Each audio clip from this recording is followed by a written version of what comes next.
നടനും തിരക്കഥാകൃത്തും സംവിധായകനുമൊക്കെയായ ശ്രീനിവാസൻ അന്തരിച്ചു. 69 വയസ്സായിരുന്നു പ്രായം.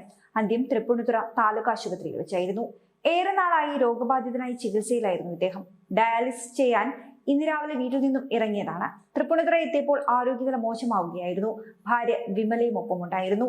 അതേസമയം മലയാളികളെ ചിരിപ്പിക്കുകയും ചിന്തിപ്പിക്കുകയും ചെയ്ത പ്രതിഭയാണ് ഇദ്ദേഹം. 200-ലേറെ സിനിമകളിലാണ് ഇക്കാലയളവിനുള്ളിൽ അഭിനയിച്ചത്.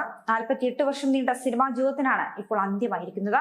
സാധാരണക്കാരുടെ പ്രശ്നങ്ങളെ ചിരിയുടെ മേമ്പൊടിയോടുകൂടി അവതരിപ്പിക്കുവാൻ ശ്രീനിവാസന് സവിശേഷമായ ഒരു കഴിവ് തന്നെയുണ്ടായിരുന്നു. ഗാന്ധിനഗർ സെക്കൻഡ് സ്ട്രീറ്റും നാടോടിക്കാറ്റും ടി.പി. ബാലഗോപാലൻ എം.എയും സന്ദേശവും വടക്കുനോക്കി യന്ത്രവും തലയണ മന്ത്രവും ഒന്നും മലയാളികൾക്ക് ഒരിക്കലും മറക്കാൻ കഴിയില്ല. 5 തവണ കേരള സംസ്ഥാന ചലച്ചിത്ര പുരസ്കാരം ഇദ്ദേഹത്തിന് ലഭിച്ചിട്ടുണ്ട്. ശ്രീനിവാസൻ എഴുതി സംവിധാനം ചെയ്ത് അഭിനയിച്ച ചിന്താവിഷ്ടയായ ശ്യാമള, വടക്കുനോക്കി യന്ത്രം എന്നീ ചിത്രങ്ങൾക്ക് ദേശീയ പുരസ്കാരവും ലഭിച്ചിട്ടുണ്ട്.